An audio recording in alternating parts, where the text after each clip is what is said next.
ഇത് മാസ് മോട്ടോഴ്സിൽ നിന്നാണ് Honda deo വണ്ടി നമ്മൾ വർക്കിന് വേണ്ടിയിട്ടുണ്ട്. നമുക്ക് മെയിനായിട്ട് പറഞ്ഞത് ജനറലായിട്ട് സർവീസ് എഞ്ചിൻ ഓയിൽ ചെക്ക് ചെയ്തിട്ട് മാറ്റാം. മഫ്ലെയറിൻ്റെ ബോൾട്ട് പൊട്ടിപ്പോയിട്ടുണ്ട്, അപ്പോൾ അതൊന്ന് റെഡിയാക്കണം. ഫ്രണ്ട് വെട്ടൽ പറയുന്നുണ്ട്, മിസ്സിങ് കംപ്ലൈൻ്റ് ഉണ്ട്.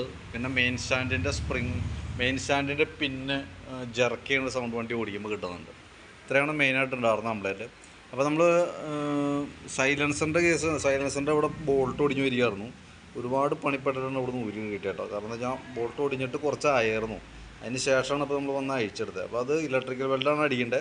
ഇലക്ട്രിക്കലിൽ കൊടുത്ത് നമുക്ക് വെൽഡ് ചെയ്ത് റെഡിയാക്കി എടുത്തിട്ടുണ്ട്. പക്ഷേ നമുക്ക് സൈലൻസർ ഇപ്പോൾ അത് ബോൾട്ട് ഇല്ലാത്തത് കൊണ്ട് ഓടി സൈലൻസറിൻ്റെ ഈ ഭാഗം പൊട്ടിപ്പോയി, ഈ സൈഡ് പൊട്ടിപ്പോയേക്കാണ്. ഇത് സൈലൻസറിൻ്റെ മറ്റൊരു പീസാണ്. ഇത് നമ്മൾ വെൽഡ് ചെയ്യണമെങ്കിൽ അത് ഗ്യാസ് വെൽഡിങ് ആണ് ചെയ്യേണ്ടത്. അപ്പോൾ അതിനകത്ത് ഓൾറെഡി ഗ്യാസ് വെൽഡിങ്ങിന് ചെയ്യണ ടീമിൽ അവിടെ നിലവിൽ ആളില്ല. അപ്പോൾ അത് നാളെ കൊടുത്ത് ചെയ്യാനാണ് പറ്റുള്ളൂ. ഗ്യാസ് വെൽഡിങ്ങായിട്ട് ഇപ്പോൾ ഇങ്ങനെ തന്നെ വെച്ച് അത് ബോൾട്ട് ചെയ്ത് പിടിപ്പിച്ചതിന് ശേഷം വെൽഡ് ചെയ്തെടുത്ത് വീണ്ടും സൈലൻസർ അഴിച്ച് മൊത്തം വെൽഡ് ചെയ്ത് ബലപ്പെടുത്തണം. അതാണ് നമുക്ക് ചെയ്യേണ്ട വർക്ക് കേട്ടോ. അപ്പോൾ അത് നിലവിൽ നാളെ വൈകിട്ടൊക്കെ പ്രതീക്ഷിച്ചാൽ മതി വണ്ടിയുടെ വർക്ക് കംപ്ലീറ്റ് ചെയ്തിട്ട് കേട്ടോ. സർവീസിൻ്റെ ഭാഗമായിട്ട് പിന്നെ നമ്മളതിൻ്റെ ബ്രേക്ക് ലൈനറൊക്കെ നമ്മൾ ചെക്ക് ചെയ്യാൻ വേണ്ടി അയച്ചിട്ടുണ്ട്. ബ്രേക്ക് ലൈനറൊക്കെ അത്യാവശ്യം ഉപയോഗിക്കാനുണ്ട്. ബ്രേക്ക് ക്യാമൊക്കെ ഒന്ന് അഴിച്ച് ഗ്രീസ് ചെയ്തതിന് ശേഷം നമുക്ക് റീസെറ്റ് ആക്കാം. ഇതിന് ഒരല്പം ക്യാമിന് കൂടുതലുണ്ട്. അപ്പോൾ നമുക്കൊരു കോപ്പർ വാഷ് ഉപയോഗിച്ചിട്ട് അതൊന്ന് അറേഞ്ച് ചെയ്യാം. ജർക്കിങ് സൗണ്ട് പറഞ്ഞതിൻ്റെ മെയിൻ റീസൺ ഒന്ന് ബ്രേക്ക് ക്യാമും മെയിൻ സ്റ്റാൻഡിൻ്റെ പിന്നുമാണ് കേട്ടോ. അപ്പോൾ അത് നമുക്ക് റെഡിയാക്കാം. പിന്നെ ബാക്ക് വീൽ പിടിക്കുന്നത് ഈ ഒരു ഷാഫ്റ്റും വേണം. അതിൻ്റെ ബെയറിങ്ങിൻ്റെ പ്ലേ ഒക്കെ ചെക്ക് ചെയ്ത് വേറെ കംപ്ലയിൻ്റ് ഒന്നുമില്ല. അതേപോലെ തന്നെ ഗിയർ ഓയിലൊക്കെ നമ്മൾ ചെക്ക് ചെയ്ത് വേറെ പ്രോബ്ലം ഒന്നുമില്ല കേട്ടോ. പിന്നെ എയർ ഫിൽറ്റർ നമ്മൾ ക്ലീൻ ചെയ്യാനൊക്കെ ആയിട്ട് അയച്ചാണ്. അപ്പോൾ എയർ ഫിൽറ്റർ പുതിയ ഫിൽറ്ററാണ് കിടക്കണേ, ഹോണ്ടയുടെ ഒറിജിനൽ ഫിൽറ്റർ തന്നെയാണ്. നമുക്കൊന്ന് തുടച്ച് ക്ലീൻ ചെയ്ത് റീസെറ്റ് ചെയ്യാം. പിന്നെ നമ്മൾ ക്ലച്ച് യൂണിറ്റ് ഫുള്ളായിട്ട് അയച്ചു, ക്ലച്ച് ഗ്രീസിങ്ങിനായിട്ട് അയച്ചാണ്. അപ്പോൾ അതിൻ്റെ നമ്മൾ ഓരോ പാർട്സ് നമ്മൾ ചെക്ക് ചെയ്ത് വിടുന്നുണ്ട്. അപ്പോൾ അതിനകത്ത് നോക്കുമ്പോൾ ഈ ഒരു ബുഷ് നല്ല രീതിയിൽ പ്ലേ കാണിച്ചു തുടങ്ങിയിട്ടുണ്ട്. വി ബുഷ് കുറയിക്കണ ഈ ഒരു ഐറ്റമാണ് കേട്ടോ. ഒരു 100 താഴെ നമുക്കതിന് കോസ്റ്റ് വരും. പീസെറ്റ് സൈഡ് എന്ന് പറയാം. അതൊന്ന് മാറ്റിയിടണം, അതല്ലെങ്കിൽ അത് കിടന്ന് അടിച്ചിട്ട് ഈ വീല് പോകും. അത് അത്യാവശ്യം പ്ലേ കാണിച്ചിട്ടുണ്ട്, അതുകൊണ്ടാണ് നമുക്ക് മാറ്റേണ്ടി വരുന്നത് കേട്ടോ.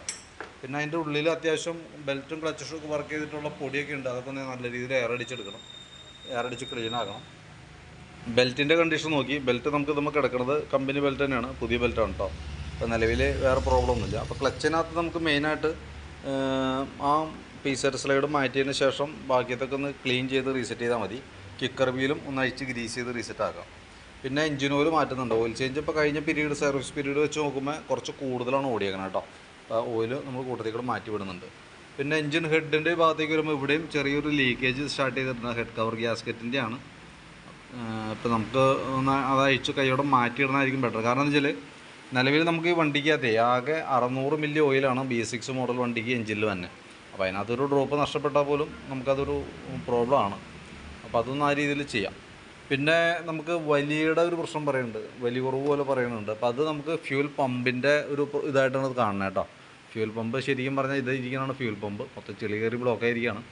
അപ്പോൾ അതൊന്ന് അഴിച്ച് ക്ലീൻ ചെയ്യണം. അതിൻ്റെ ഫിൽറ്റർ മാറണം. ശരിക്കും സാധാരണ രീതിയിലൊരു 30,000 കിലോമീറ്ററൊക്കെ ആകുമ്പോൾ സാധാരണ മാറ്റേണ്ടി വരാറുണ്ട്. അപ്പോൾ അതൊന്ന് ചേഞ്ച് ചെയ്തിട്ടേക്കാം. അപ്പോൾ അതിൻ്റെ വലിയ കുറവ് ആ പ്രോബ്ലം സോൾവ് ആയിക്കോളും. ഫ്രണ്ട് വെട്ടലിൻ്റെ കേസ് പ്രത്യേകിച്ച് നമുക്ക് നോക്കുമ്പോൾ ഒരു കംപ്ലയിൻ്റ് എന്ന് പറയാവുന്ന ഒരു രീതിയിലുള്ള വെട്ടലൊന്നും പ്രത്യക്ഷത്തിൽ കിട്ടിയില്ല.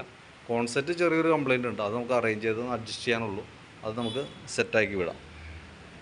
അതൊക്കെയാണ് മെയിനായിട്ട് നമുക്ക് വണ്ടിക്ക് വന്ന വർക്ക് കേട്ടോ. പിന്നെ സൈഡ് നമുക്ക് നോക്കുമ്പോൾ സ്പാർക്ക് പ്ലഗൊക്കെ ഒന്ന് ക്ലീൻ ചെയ്യാൻ വേണ്ടി അയച്ചിട്ടുണ്ട്. പുതിയ പ്ലഗ്ഗാണ്, വലിയ പഴക്കമായിട്ടില്ല. എയർ ഫിൽറ്റർ മാറ്റിയപ്പോൾ കൂട്ടത്തിൽ മാറ്റിയാണ് പ്ലഗ്ഗാണ്. അപ്പോൾ അതൊന്ന് ക്ലീൻ ചെയ്ത് റീസെറ്റ് ആക്കുക. അപ്പോൾ അതിന് ശേഷം നമ്മൾ ഫ്രണ്ടിൻ്റെ ബാക്ക് വർക്ക് കംപ്ലീറ്റ് ആയതിന് ശേഷം ഫ്രണ്ട് വീലും കൂടി അയച്ചിട്ട് ബ്രേക്ക് കാര്യങ്ങളൊക്കെ ഒന്ന് ക്ലീൻ ചെയ്ത് റീസെറ്റ് ആക്കും കേട്ടോ. അതേപോലെ തന്നെ കോൺസെപ്റ്റ് നമുക്ക് ചെറിയ ലൂസ് ഉണ്ട്, അപ്പോൾ അതൊന്ന് ടൈറ്റ് ചെയ്ത് റെഡിയാക്കാനുണ്ട്. ഇത്രയൊക്കെയാണ് മെയിനായിട്ടുള്ളത്. അപ്പോൾ നമുക്ക് ഈ മഫ്ലറിൻ്റെ ഇതാണ് കുറേ വണ്ടി കയറാൻ തന്നെ ഡിലേ ആയിട്ട്. ഒന്ന് ഇലക്ട്രിക്കൽ വെൽഡിങ് കഴിഞ്ഞതിന് ശേഷം വേണം ഗ്യാസിലേക്ക് കൊടുക്കാനാണ്. അപ്പോൾ അങ്ങനെ കുറേ സമയം പോയി.